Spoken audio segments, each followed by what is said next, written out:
On On sait sait aussi aussi que que si si x x de de oméga oméga est est dans dans R+, R+, son son variable est variable est positive, positive, alors alors son son espérance espérance est est positive, positive, et et son son espérance est espérance est nulle nulle si et si et seulement seulement si si la la variable est variable est nulle. nulle. Alors, si Alors, et si et seulement si, seulement bah, si, en fait, en fait, voilà, voilà, pour que pour que l'espérance l'espérance soit soit nulle, nulle, c'est c'est facile. facile. Il Il faudrait faudrait que que si si le le support il est support un il est peu un dans peu R+, dans R+, pour que pour que l'espérance soit l'espérance nulle, soit il faut nulle, que il la faut que la somme de somme de tous tous les les cas, cas, quand je quand prends je les prends cas les dans cas dans R R plus plus étoile, si étoile, je si je sépare sépare 0 0 et tout et ce qui tout est ce qui dans est dans R R plus plus étoile, étoile, il faut il faut forcément que la forcément que la somme de somme tous de les tous les termes, termes, si je si je prends prends K dans K R dans R plus plus étoile, étoile, la la somme des somme des Kp K P de de x x égale K égale K est est égale à égal à 0. 0. Puisque tous Puisque ces tous ces termes sont termes sont positifs positifs et que et que ce ce terme-là est terme-là est strictement strictement positif, ça positif, ça m'implique m'implique forcément que forcément toutes que les toutes les probas probas d'être d'être différentes de différentes de 0 0 sont sont nulles. nulles. Donc ça Donc me ça me donne donne que que c'est c'est une variable une variable qui qui vérifie vérifie ça. ça. Alors je Alors l'ai je l'ai où? où? Ici, c'est une variable qui vérifie que sa probabilité que x soit 0 soit égale à 1. Donc avant, c'est ce qu'on appelait une variable constante. C'est ce qu'on appelle c'était ce qu'on vous aviez, variable constante ou les variables sûres. Alors maintenant, c'est une variable qui est égale à 0, non pas de façon sûre, mais presque sûrement. J'en ai parlé hier, c'est juste l'augmentation du vocabulaire. C'est juste que ce serait possible que cette variable prenne une autre valeur sur un ensemble de poids négligeables, c'est-à-dire sur un ensemble d'événements, mais qui serait de probabilité nulle. C'est très bête, mais ce que je veux vous dire par là, c'est que si je vous crée encore une fois l'expérience, si vous créez encore une fois l'expérience de mon lancer pile ou face infini, qui serait ça, entre guillemets, si je crée l'espace oméga. Je vous ai montré, si la pièce était équilibrée hier, que ne faire que des faces, faire F1, inter F2, etc., inter jusqu'à plus l'infini, ça c'était probabilité nulle. On l'a écrit hier. Je pourrais créer une variable aléatoire en disant si ce tirage a lieu, ma variable aléatoire, je vais dire n'importe quoi, vaut 17.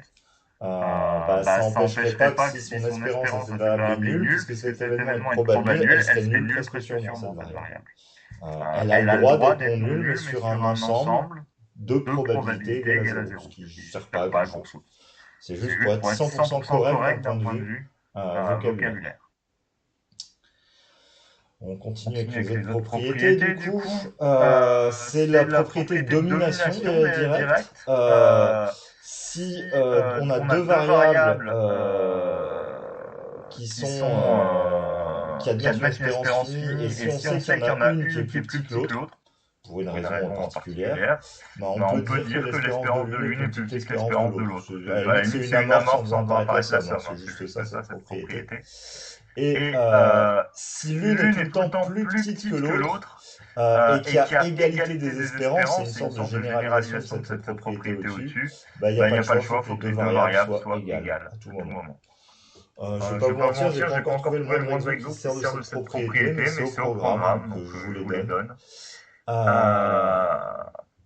Donc, ça c'est plutôt une sorte d'inégalité triangulaire en proba, même si elle est moins utile. Si une variable est intégrable, entre guillemets, et d'espérance finie, ça veut dire que la valeur absolue de cette variable est d'espérance finie, parce que pour que cette variable soit d'espérance finie, il faut d'ailleurs qu'il y ait convergence absolue. Donc il faut qu'il y ait convergence de l'espérance pour cette variable. Et donc, par inégalité triangulaire, en fait, si je fais le calcul de la valeur absolue de l'espérance de x, ça fait la valeur absolue de la somme des x probabilités de x égale petit x. Ceci par inégalité triangulaire, c'est plus petit que la somme des valeurs absolues de x probabilité de x égale x. Je peux enlever la valeur absolue de la probabilité parce que je sais que c'est positif. Et ceci, en fait, c'est juste l'espérance de la valeur absolue de x. Donc ça, c'est juste une inégalité triangulaire qui me fait dire que l'espérance de x en valeur absolue, c'est plus petit que l'espérance de la valeur absolue de x. Alors ça me fait... c'est pas super utile, c'est plutôt celle-ci qui est utile et en fait qui revient à utiliser pour des variables aléatoires le vocabulaire... le vocabulaire de la convergence absolue, entre guillemets, c'est que si vous avez une série convergente, en gros, donc une espérance qui converge, et un terme général qui est plus petit que la valeur absolue de y, alors votre fonction x est d'espérance convergente, enfin, est d'espérance finie. Voilà. Bon, c'est une petite propriété pour ce qu'on peut faire avec cet espace L1 entre guillemets et cette espérance. C'est pas des propriétés qu'on utilise tout le temps, la linéarité ici, mais les autres, c'est plus des petites remarques naturelles et simples sur l'espérance qu'on peut faire. Toutes les preuves sont bien écrites dans le police si vous en avez besoin. Alors, qu'est-ce qu'on va garder qui était pareil qu'avant? On va garder les liens entre l'espérance et l'indépendance. Ça va marcher de la même façon. Si j'ai deux variables qui sont d'espérance finie Je suis où encore d'espérance finie ici, si je suis en train de pointer ici, et et indépendante, indépendante, leur produit est d'espérance finie, et l'espérance du produit, c'est le produit des espérances. Alors, le fait que cette formule-là marche, elle marchait dans le cas fini, donc rien ne va changer.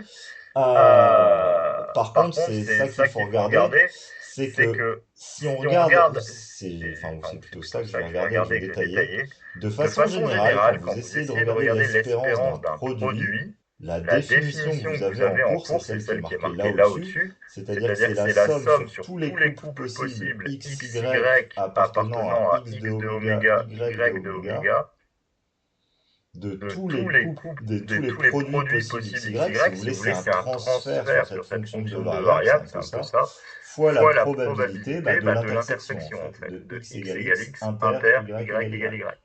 Sauf que si vos variables sont indépendantes, ça fait la probabilité de X égale X fois la probabilité de Y égale Y. Et maintenant, dans cette somme, j'ai une partie qui ne dépend que de X, et une deuxième partie qui ne dépend que de Y. Donc je peux changer cette partie en une somme en X et en une somme en Y, et instantanément, par mon théorème de sommation par paquet, puisque cette somme, je peux la calculer par cette version-ci, la version que j'ai tout séparée en X et la version que j'ai tout séparée en Y, et que je sais que mes deux variables sont d'espérance finie, donc je sais que ces deux sommes sont sommables, je sais que cette somme converge, et donc par théorème de sommation par paquet, je sais que n'importe quelle façon de calculer cette somme converge, et donc que cette famille est sommable. Et donc je sais que l'espérance du produit va exister. Et bien sûr, maintenant qu'on l'a pour deux variables, on peut le généraliser sans problème pour n variables. L'espérance d'un produit de variables indépendantes, c'est le produit des espérances. Donc ça ne change pas des variables finies comme vous l'aviez eu l'année dernière. C'est encore quelque chose de classique là-dessus. J'ai fini pour le moment sur l'espérance. On a vu, je remonte vite fait, mais on a vu tout ce qu'il y a pour définir, on va dire, l'espérance et les petites complications de l'espérance actuelle. C'est-à-dire le fait que les questions qui vont être, ça va pas juste être calculer l'espérance, mais souvent ça va être montrer que la variable est d'espérance finie et la calculer. Est-ce que ça va sur les propriétés de l'espérance? Il y a rien de trop méchant, je pense. Je pense que je peux continuer sur la variance, mais est-ce que ça vous va ou est-ce que vous avez des questions? Axel, c'est bon? Ahmed aussi, Asma aussi, ok, Ouda aussi, Dina aussi, bon.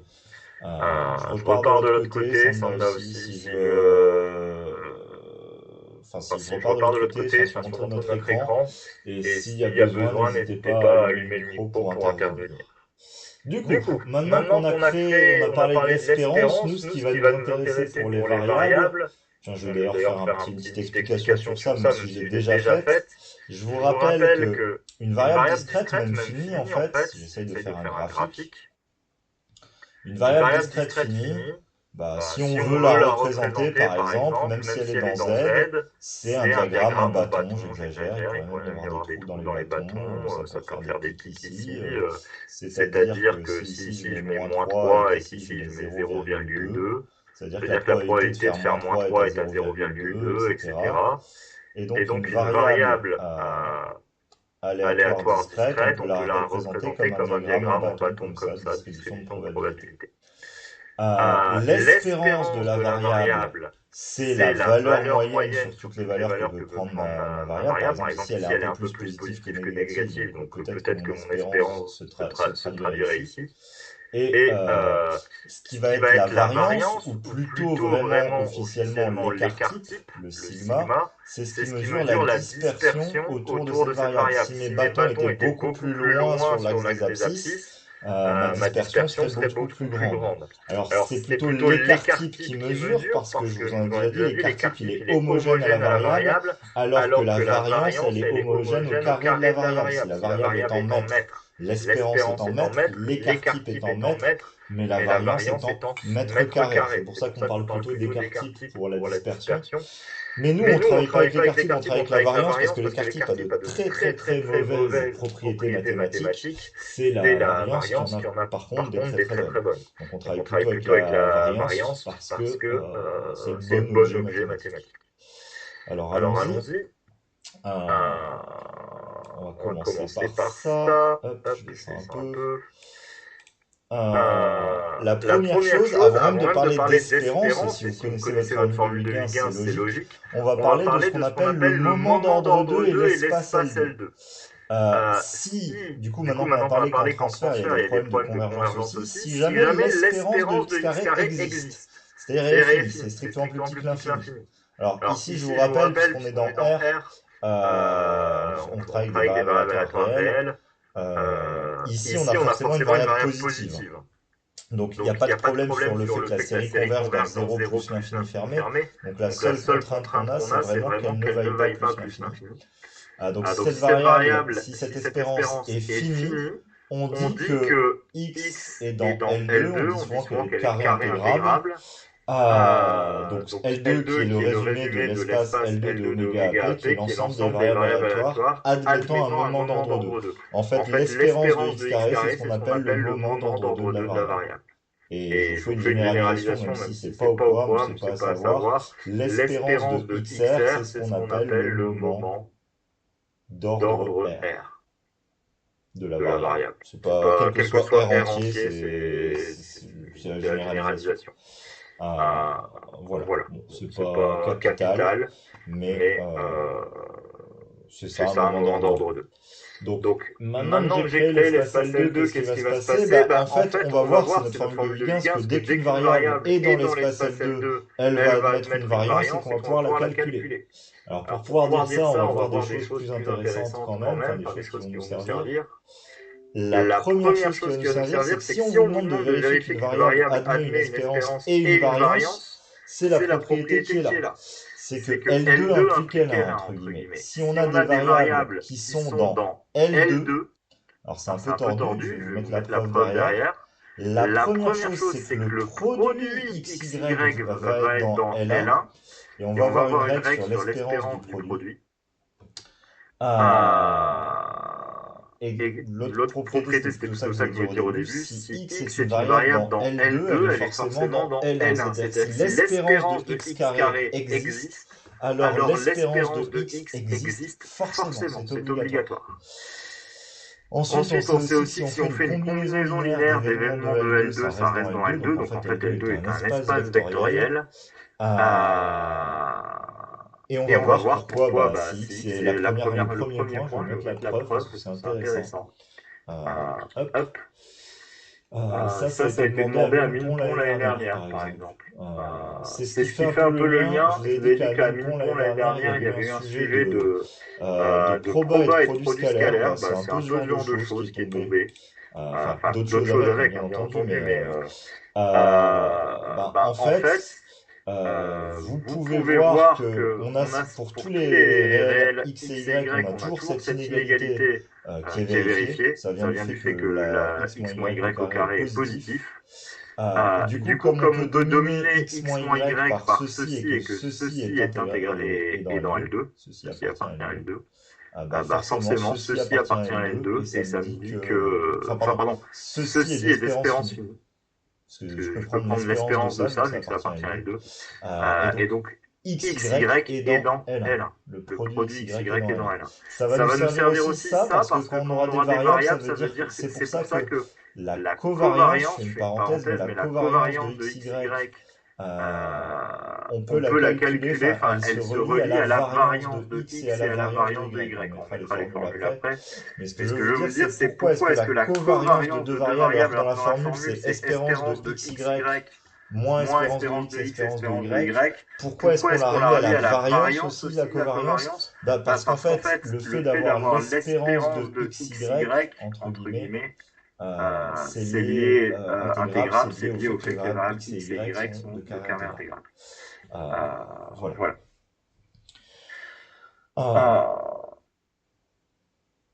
Donc On a ces propriétés. Si une variable admet une variance, elle admet forcément une espérance. Donc si on vous demande les deux, en général, on va aller regarder en priorité que la variance existe. Si la variance existe, on saura instantanément que l'espérance existe. Je continue. Alors, je vais tout mettre d'un coup.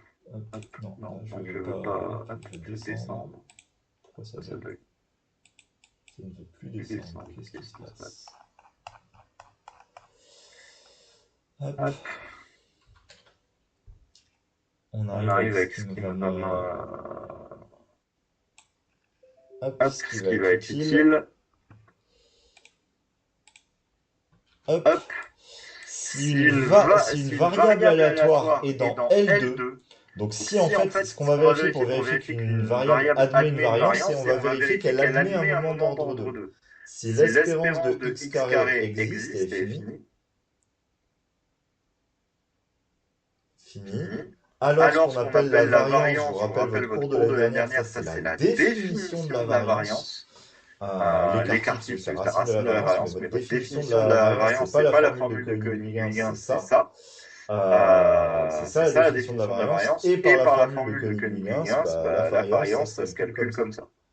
Alors, c'est juste la linéarité de l'espérance. Si là-dedans je développe mon calcul, ceci, ça fait espérance de x carré moins 2 fois x espérance de x plus espérance de x au carré. Ça fait ça dans l'espérance. Si je développe par la linéarité de l'espérance, ça fait espérance de x carré. Puisque ceci est une constante, ça va faire du moins 2 espérance de x. Et j'ai un autre espérance de x qui va sortir ici au milieu. Ici, j'ai un plus espérance de x carré qui apparaît. Et si je regroupe ces deux termes-là ensemble, j'obtiens bien la formule de Koenig-Huygens qui est là-bas. Donc la formule de Koenig-Huygens, c'est rien du tout. C'est vraiment juste la définition de la variance d'une variable aléatoire appliquée à la linéarité de l'espérance. Donc, avoir une variance, c'est être dans L2. Et être dans L2, c'est dire que l'espérance de x carré est la série des espérances de x carré converge. Voilà pour la définition de la variance. Alors, je continue, mais ça ne veut toujours pas descendre.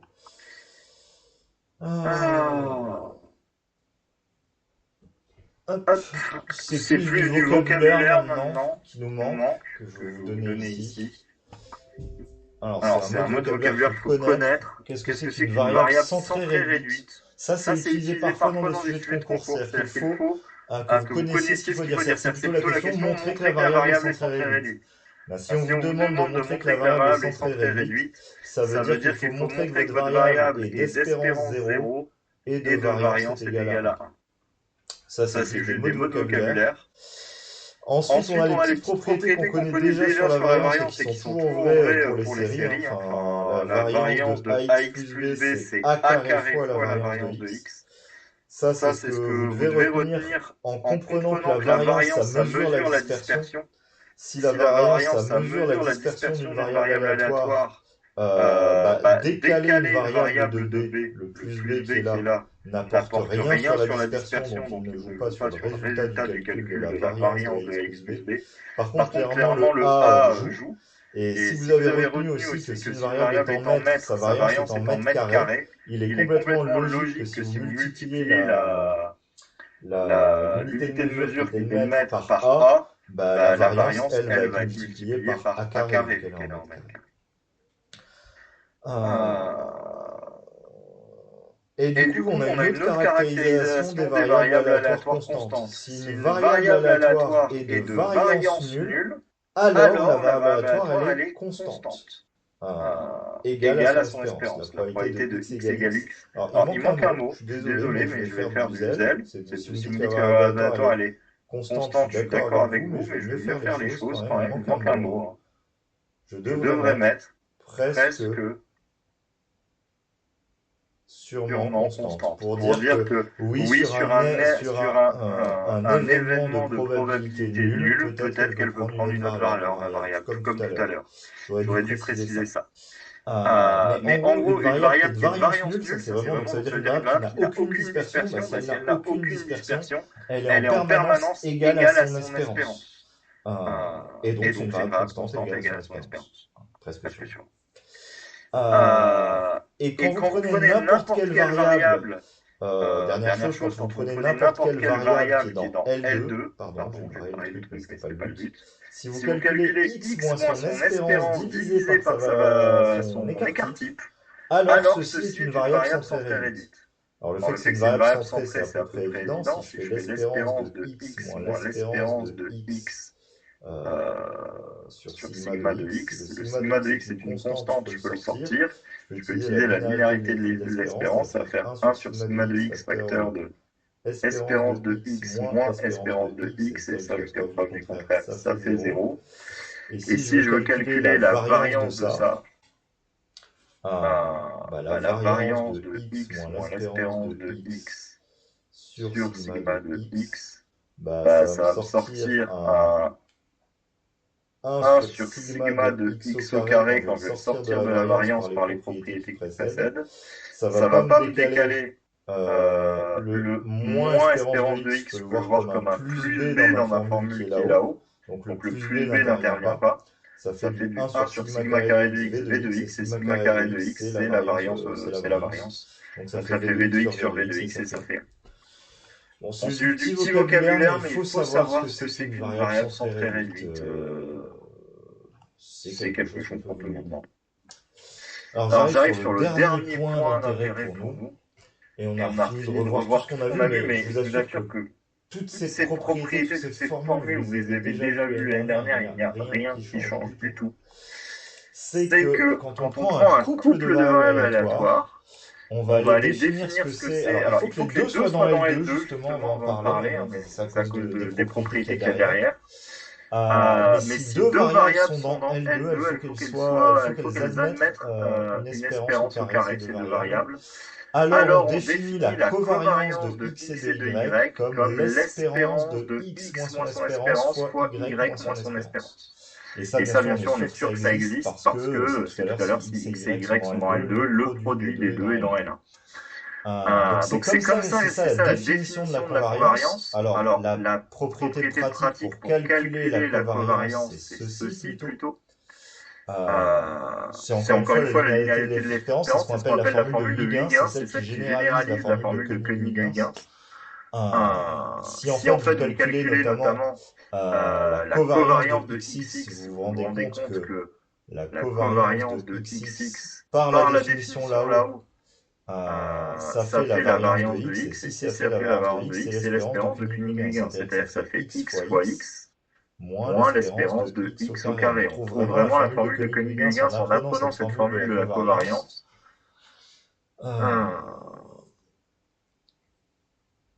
Qui est la version à connaître et à apprendre. Cette formule de la covariance, elle est intéressante aussi parce qu'on voit la symétrie, c'est-à-dire qu'on voit par la formule que la covariance de y, c'est forcément aussi la covariance de yx, et on voit que la covariance de xx, c'est la variance de x. Alors je ne l'ai pas mis, tiens, j'ai pas mis une propriété parce qu'elle ne devait pas être mise au programme, ça m'étonne. On va la rajouter nous parce que je pense que vraiment c'est pas choquant si on vous demande de l'utiliser. Mais la covariance, je vais l'écrire comme ça, cov est une application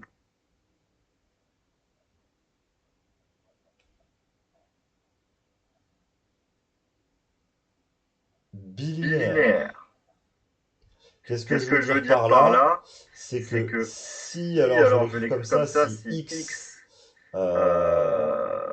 y, z, t sont toutes dans L2, on peut aller calculer ce que c'est que la covariance de x plus alpha y, virgule, z plus bêta t.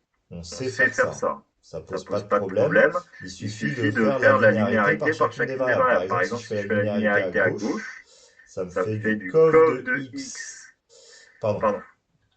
cov de x de z plus bêta t, plus alpha cov de y, virgule z plus bêta t, Et maintenant, je peux faire la linéarité à droite pour faire du cof de x z plus bêta cof de x t plus alpha cof de yz plus alpha bêta cof de... j'en suis où? Yt. Je ne l'ai pas mis, c'est qu'elle n'est pas officiellement au programme, mais c'est bien de le savoir. Et ça revient à la définition, c'est pas une propriété, elle vous coûte rien. Quand je dis elle n'est pas au programme, c'est que c'était pas mis dans la liste des propriétés que je vais vous dire, mais à mon avis, vous pouvez l'utiliser sans le moindre remords, sans la moindre faute, si vous en avez besoin. La covariance est une application bilinéaire. Je sais pas si c'est super utile, je connais quelques petits exos qui s'en servent, mais c'est pas capital. Mais on a ça. Alors, j'arrive sur la dernière formule que vous avez vue l'année dernière, mais qui est la formule que je trouve la plus... comment dire, la plus compliquée. Pour vous, parce que si vous ouvrez 3 bouquins différents, vous aurez 3 formules différentes. C'est que maintenant qu'on a la covariance, à quoi sert la covariance et quel est son lien avec la variance? C'est que si on veut faire la variance d'une somme de variables aléatoires, la variance, c'est pas du tout linéaire. C'est lié à l'identité remarquable, entre guillemets, mais x plus y au carré, ça fait x plus y plus 2x, enfin, x carré, y carré plus 2xy. Du coup, c'est pas du tout linéaire, le passage de la somme et de la variance. On n'a pas de linéarité. Et donc, il y a une formule pour calculer la variance d'une somme de n variables aléatoires qu'il faut connaître et que vous aviez l'année dernière. En général, dans la plupart des bouquins, elle vous est écrite comme ça. Celle que j'encadre là maintenant en bleu foncé. Moi, je la prends pas comme ça, en fait. Moi, la seule formule que je connais et que je retiens, je vous le dis, c'est celle-ci. En fait, c'est quoi la variance de la somme? En fait, c'est la somme de toutes les covariances possibles. En fait, je repars un peu de cette formule-là, qui est là à droite, et je vais écrire que la variance de la somme des xi, je vois ça comme la covariance de la somme des xi, somme des xi. Et ça, j'utilise la bilinéarité que je viens de vous réécrire de la variance, de la covariance. Si je l'écris, du coup, en fait, et en plus, puisque ces formules sont en programme, la bilinéarité de la covariance est cachée dans cette formule. Je n'y avais pas pensé, mais c'est le cas. Si j'utilise la bilinéarité, ça va me faire la somme sur i, la somme sur j des covariances de x, y, z, quel que soit i et j. Du coup, cette formule-là, pour moi, c'est la seule qu'il faut vraiment retenir. Mais maintenant, si on manipule ça avec le reste de ce qu'on sait, la covariance de x et y, je sais que quand je prends un i et un j qui vont être de même indice, la covariance de 2 fois la même variable, ça fait la variance. Donc je peux réécrire cette formule en séparant, en gros, les cas, j'écris les cas i est égal à j et tous les cas i différents de j. Il y a une partie de la somme, ça devient la somme des variances, et l'autre, ça devient la somme des covariances. Des vraies covariances, entre guillemets. Mais maintenant, dans ces covariances, si je regarde l'autre formule, je sais que la covariance de xy, c'est la même que la covariance de yx. Et quand je regarde le cas i différent de j, j'ai à la fois le cas i plus petit j qui apparaît, et le cas j plus grand que i qui apparaît. Et i plus... Pardon. Si je mets i plus petit j et j plus petit que i, qui vont apparaître tous les deux dans cette somme, et qui vont calculer la même covariance. D'où l'idée que cette formule, on peut l'écrire avec la somme en disant c'est la somme pour i strictement plus petit que j de 2 fois les covariances. Donc celle-là, c'est celle que vous trouvez plus dans les bouquins. Parfois, vous trouvez celle-là. La mienne, vous la trouvez quasiment jamais, mais moi, c'est plutôt la seule chose que je retiens. Je sais que la covariance est bilinéaire, et je me dis la variance d'une somme, c'est la covariance des deux sommes, et j'y applique ma bilinéarité. Voilà. Alors, j'ai oublié de le rappeler là-haut, je remonte sur le poly, j'ai oublié de mettre encore une petite propriété là-haut si on veut, qui est liée à la définition où j'aurais pu mettre. Ah bah non, c'est parce que je l'ai passé entre mes lignes, excusez-moi. Elle est là, je l'avais cachée ici. C'est juste le lien de la formule de Huygens qui est juste au-dessus. Hein. Si on a deux variables indépendantes, on sait que l'espérance du produit, c'est le produit des espérances. Si x et y sont deux variables indépendantes, alors, je dis bien alors, leur covariance est nulle. On dit bien que deux variables indépendantes sont décorrélées. L'indépendance implique la décorrélation. La réciproque n'est pas vraie. On peut avoir des variables de covariance nulle, c'est-à-dire qu'elles se compensent, on ne sait pas du tout comment l'une évolue par rapport à l'autre, mais qui ne sont pas du tout indépendantes. Et donc j'arrive à la dernière formule que j'ai mis en bas, c'est que la somme des variables aléatoires, la variance de la somme, ça fait la somme des variances si les variables sont décorrélées. Ici, j'ai fait du gros L par rapport au programme, parce qu'en gros, ce qu'on doit juste savoir, c'est que la variance de la somme, c'est la somme des variances si les variables sont indépendantes. Oui, parce que du coup, si elles sont indépendantes, elles sont décorrélées.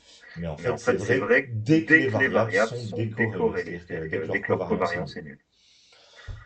Voilà sur les propriétés de la variance et de la covariance. Avec ça, on a fini l'ensemble du cours de ce chapitre. Alors, je repasse de l'autre côté.